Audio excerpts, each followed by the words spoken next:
This story is told from the perspective of a boy not yet 20 years old, spoiled in gold, before being sent away under summer heat's miserable haze. His decision to face, to take a decade of decadence and condense it into lessons, ephemeral but real, hitting you like 80 stories of cold steel, and 80 stories right here, in hands that demand change from change coming too fast to catch a meaning. So watch the screen, hopefully you like what you're seeing. This perspective, so convincing it's deceiving, so unhinged that stability is unexpected. Eyes previously before paralyzed, undermined by one-way signs that contradicted the direction of the ride. Opening as the calm of a coma fell over them. And again, repeating the refrain, the outsider's claim of entering the gates and leaving unchanged, retained only visual truth, as now with open eyes he could not see the difference in the distance of 2 points on an island, only 15 miles in, endless stories pulsating rhythmically across neon sign melodies working mechanically. A place where extremes leak into bone marrow, making bones narrow. A place where roots grow, straight up.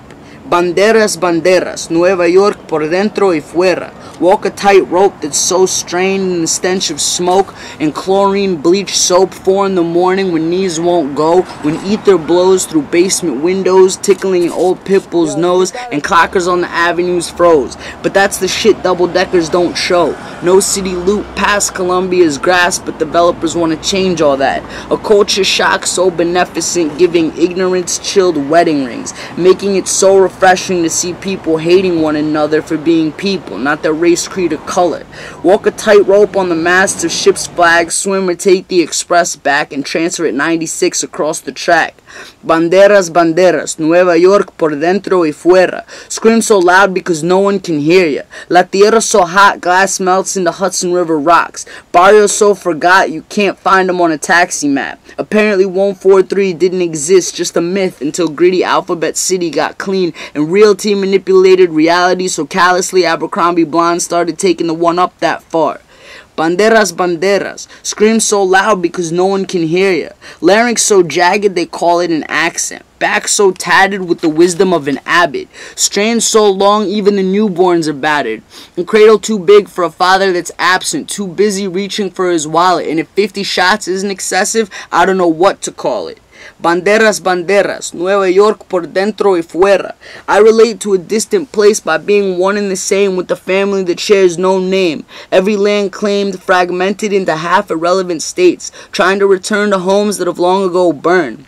Standing under fluorescent awnings, dreaming of breathing fresh nectarine air on a papier-mâché canopy that stretches across the water into Jersey. But honestly, it's so volatile, it's alive. And even when it's boring, it's exciting. And even though poetry's dead, I'm still writing. And even though the flags are waving, old homes will never be as inviting. Money making's still the dream and everyone's gripping at opportunity, but she's just a loose floozy. Banderas, banderas, waving so dangerously close in neighborhoods that aren't yours, but you can't help what you're being sold, and no one told you you're part of a problem that's got Harlem tearing itself apart.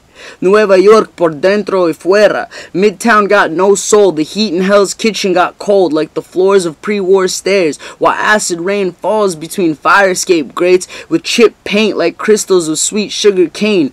Peeling away and fuck the weather, every day is the same.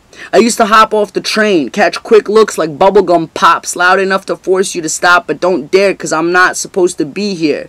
After kicking it for a bit, I found a bit of home between Dutches being blown and screaming matches in a language so foreign, but I'm still too domesticated to relate, so once again I say, the outsider's fate intersected with this place, 143 in Broadway.